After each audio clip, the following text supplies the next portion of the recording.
Salve, Tirone, salve, Vessone, salve, galera. Eu acho que tem o René Oliveira aqui falando no chat. Ontem o Chicote cantou. O Chicote cantou na nossa live, mas no campo também cantou, entre os dois Cantou muito na times. nossa Cantou. live. Porque, na verdade, é diferente um amistoso num torneio de um jogo treino, né? Como, por exemplo, fez o Corinthians, né? Contra o Barbarense e tal. Né? Tem até o adversário é mais frágil, tem aquele respeito, tem às vezes até aquela conversa antes, gente, vamos pegar leve aqui e tal, não sei o que lá, o campeonato vai começar agora e tal. Com dois times grandes, é sempre uma incógnita. E dois times grandes comandados por técnicos viscerais, né? E eu acho que desde do Caro Coroa ali ficou claro que o Cruzeiro, sobretudo, estava levando aquele negócio muito a sério. Né?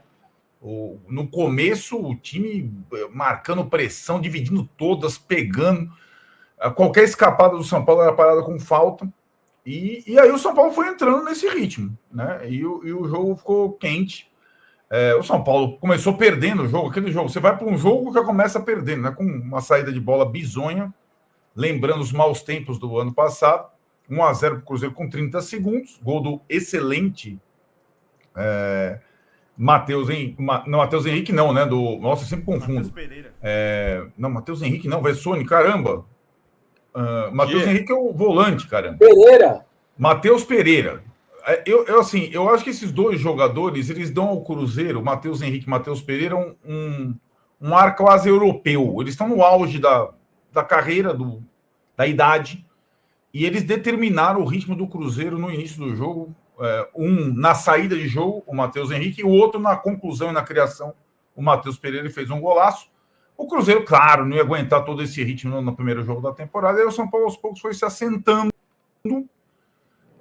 equilibrou e conseguiu o empate num daqueles gols que só o Luciano faz, né? Que conclui de um jeito estranho, sempre com a canhota tal, e dizia um pouco do Cássio. Não tinha VAR, se tinha impedimento ou não, estava mais ou menos na mesma linha do zagueiro adversário e empata o jogo.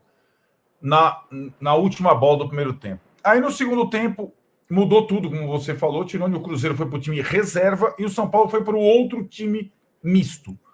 E o outro time misto do São Paulo era o que suscitava mais curiosidade. É o que tinha as estreias, né, de Oscar e Enzo Dias, é que tinha a volta de Pablo Maia. E no segundo tempo, com esse time misto, o São Paulo foi melhor praticamente o tempo todo. Não foi muito ameaçado, não fez o segundo gol. Mas eu acho que foi válido para os dois times, para os dois treinadores, para observações. Do lado do Cruzeiro, eu acho que o Diniz vai ter dificuldade em firmar um time de início com o Gabigol e Dudu juntos. O resto está no outro ritmo dos dois. E no lado do São Paulo, vamos ver qual será a primeira formação titular do Zubeldia depois dessas observações. Mas ficou claro que a grande preocupação do São Paulo, que eram as laterais, mais até do que o Oscar, mesmo com improvisos, elas tiveram algumas boas soluções e a estreia do especialista no Enzo Dias foi bastante razoável, para dizer o mínimo, né? E aí acho que o São Paulo, o torcedor do São Paulo sai com uma impressão assim, positiva dessa primeira observação, mas acho que agora que vem a questão, né? A divisão desse time, literalmente daí, em duas frentes, né? A continuidade do torneio contra o Flamengo e a estreia no Paulista contra o Botafogo na segunda-feira. O Vessa, para juntar os dois, aí vamos pegar, três figuras grandonas que estavam em campo, que estiveram em campo ontem, né? Em tempos diferentes, mas enfim estiveram. Não quero colocar o Enzo Dias nessa turma aí. O Arnaldo falou, talvez tenha sido a melhor surpresa, melhor estreia do São Paulo. Mas vamos lá. Gabigol, Dudu e Oscar. Os três grandões, os três nomões que entraram em campo ontem. Quem você acha que você gostou? Eu, por incrível que pareça, acho que dos três, que é a sua pergunta, eu gostei mais até do Oscar. Mas eu vou ponderar aquela coisa que a gente falou ontem, né? Gente, era o primeiro jogo, vamos dar desconto para todos eles.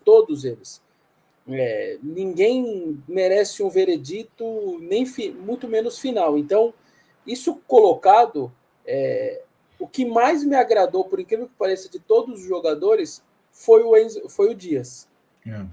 não me surpreende. Cara, esse cara tá vindo do Clube Atlético River Plate. Ele não tá sendo contratado do interior de São Paulo. O cara jogava com 84 mil pessoas, ou estava no banco, ou jogava, enfim, todos os jogos com 84 mil pessoas. Então, essa sacada eu nem sei se esse cara vai dar certo, vai ser muito ruim ou não, mas a chance desse cara vir do River Plate e, no mínimo, sustentar e fazer um feijãozinho com arroz, ela é muito boa. Então, essa primeira impressão desse jogador, que é a maior carência que o São Paulo tinha, eu acho que é a melhor das notícias para o torcedor do São Paulo. Outra boa notícia, por mais que o Paulo tenha cantado, como vocês disseram, e eu acho também, exageradamente, até o Fagner foi o Fagner ali em determinado momento e tal. Foi Fagner. É melhor isso do que jogar com a Barbarense no CT como o Corinthians fez. Eu acho que você vai começar a dar estofo para os caras, você vai perceber, falar, caramba, o meu nível, se esses caras estão mal fisicamente, eu também tô. Mas, aquele time tá bem forte, hein? Você começa a ter atribuições ali que você talvez teria em março, que é quando você começa a pegar um monte de time bom, porque os times do Paulista são mais fracos. Nesse ano, ainda final de março, normalmente é abril. Então, de verdade, eu só vejo coisas positivas de ontem, em termos de adversário, qualidade, e é a mesma coisa para o Cruzeiro. O Cruzeiro também. É melhor jogar com o Patos de Minas ou com o São Paulo, mesmo o São Paulo trocando todo o seu time. Então, com todo respeito à Leila, com a estrutura que a organização dá para os times, com a paz que você tem por ser Estados Unidos e não uma cidade do interior cheia de torcedor, ou mesmo uma capital brasileira, lá, cara, os caras vivem em paz, lá quase não tem torcedor, é um ou outro mais abastado, que fica ali no hotel, ali perto, e consegue ir lá de vez em quando, mas muito tranquilo. Uma boa estrutura.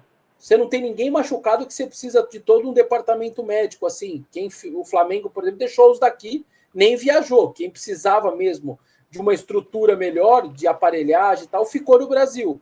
Então eu só vi coisas muito legais ontem, positivas, e para mim foi muito válido, assim, com todo respeito à tia, mas gostei muito da possibilidade. Eu acho que é isso que você vai formando o time, formando jogador, tendo impressões mais robustas. E aí agora ficou definido, então, né, que o Zuba permanece lá e vem o auxiliar para Ribeirão Preto.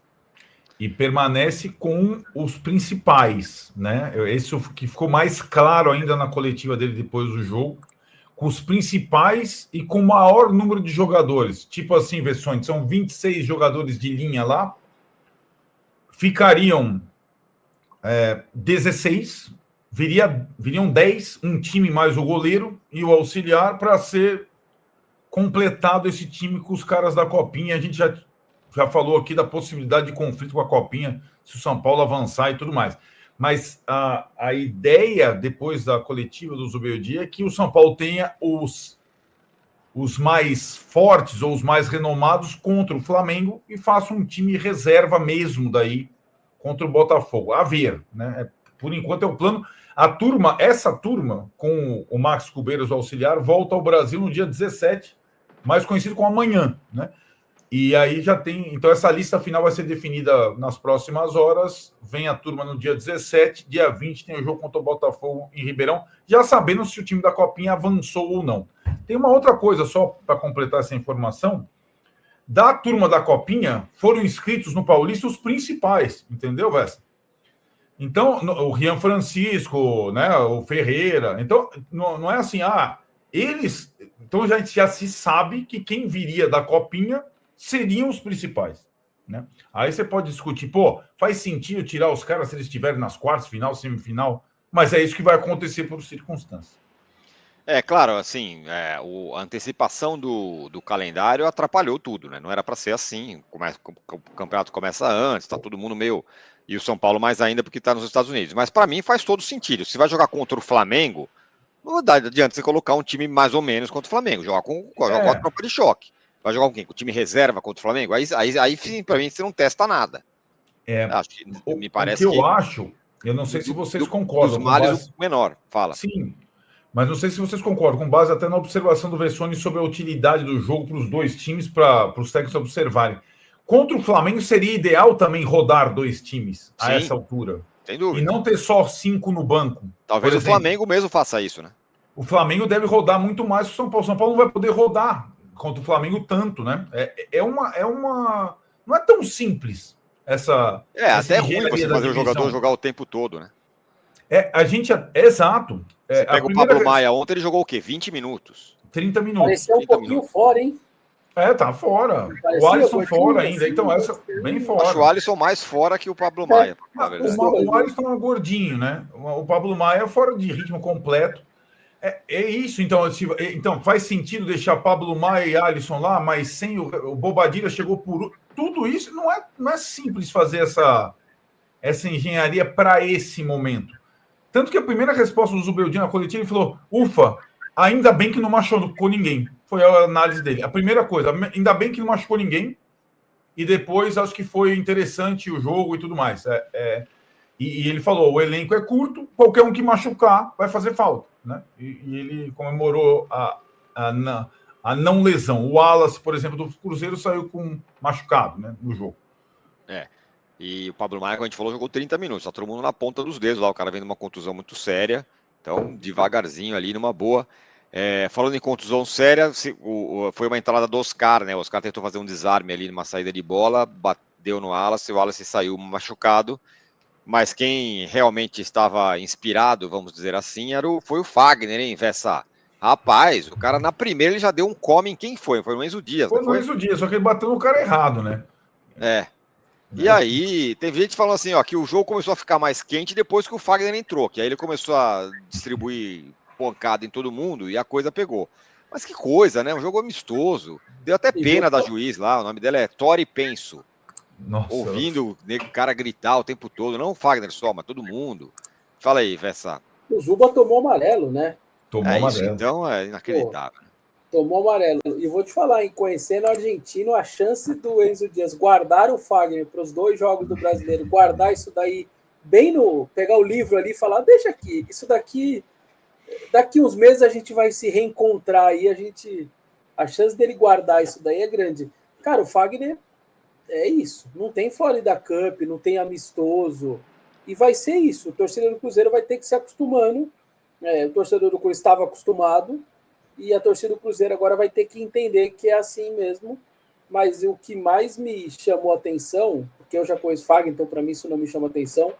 Você citou o Wallace, o homem entrou de correntinha, teve que tirar. A juíza mandou tirar a corrente. Um atleta profissional entrar de corrente.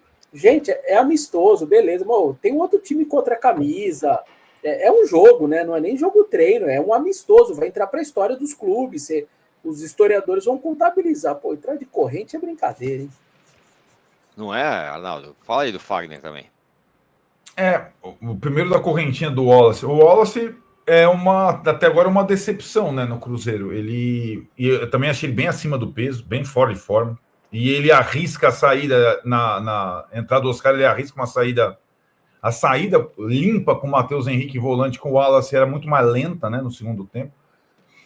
E acho que ele é um cara que veio para ser titular, já está na reserva. Né, o Vinícius está jogando com 2 volantes mais rápidos, o Matheus Henrique e o Lucas Romero. E o Fagner é aquilo, cara. Se ele perder a posição para o Mateuzinho no Corinthians, ele não vai ganhar a posição do William no Cruzeiro, dando só butinada. Mas assim, né? Eu acho que ele deu uma intimidada no William Gomes, que é um moleque, mas no Enzo Dias não vai dar intimidada, né? É uma outra circunstância. Embora o William tenha batido bastante no Ferreirinha também no primeiro tempo, pisou no Ferreirinha, depois com a falta vencida, tal. O negócio tá. Eu achei o Cruzeiro um pouco acima do tom, como eu falei. Um pouco acima do tom. Eu achei também. Cercando o árbitro toda hora, o Matheus toda hora, o Lucas Romero toda hora. Cara. E aí a questão lá da curiosidade do gol, que não tinha VAR, eles que ficaram lá, não tinha VAR, eles ficaram tentando fazer a revisão do gol, mas não tinha VAR, né? Eu achei estranho também. Claro, assim, no começo foi uma pressão muito forte do Cruzeiro. Saiu o gol com menos de um minuto. E aí dava para ver que os caras estavam jogando a Vera. Mas eu achei no tom de reclamação. Então, muita coisa muito, muito pesada mesmo. Agora, o Gabigol 2000. Fala. Só uma coisa sobre essa pressão, só para pegar o teu gancho. Eu acho que se o Cruzeiro fizer isso e adversários do São Paulo fizerem isso mais vezes, o São Paulo tá morto com aquela saída lá. Aquilo lá me lembrou o jogo do Bragantino. São Paulo, aquele time do São Paulo não sabe sair curto, não tem a menor condição. E acho que é uma situação que o Diniz gosta de fazer se o Cruzeiro tiver gás para fazer aquilo. Lembrando que ontem os outros dois centroavantes, o Caio Jorge e o Lautaro, nem foram utilizados. O segundo tempo foi o Bolassi lá, até que entrou bem. O Cruzeiro tem jogador para dar com o pau. Mas fala aí sobre os principais, né, que entraram desde do início. Assim, a ponderação do Vessone, evidentemente, é absolutamente importante, né, cara? Agora eles vão falar do Gabigol, não quero saber do Gabigol, Gabigol é do Cruzeiro. Então é isso, galera. Ontem foi a estreia do São Paulo, né? Então, acho que foi uma boa estreia. Uma boa estreia. Algumas peças muito boas, jogou muito bem, né? Luciano guardou, Oscar estreou muito bem na minha visão, né? Caleri criando, William Gomes. O time do primeiro tempo acho que foi mais ou menos, mas o time do segundo tempo São Paulo criou muito. Eu gostei. Comenta a opinião de vocês aí. O que vocês acharam aí da estreia do Dias também. Comenta aí. Todos que querem para o Esporte, link aqui na descrição, galera. E comenta aí. Vamos debater aqui nos comentários aí, valeu? E domingo tem um jogo contra o Flamengo, tá? E bora ver qual time que vai entrar aí, né? Porque na segunda já tem Paulistão, São Paulo no Paulistão. Então bora ficar de olho aí, valeu?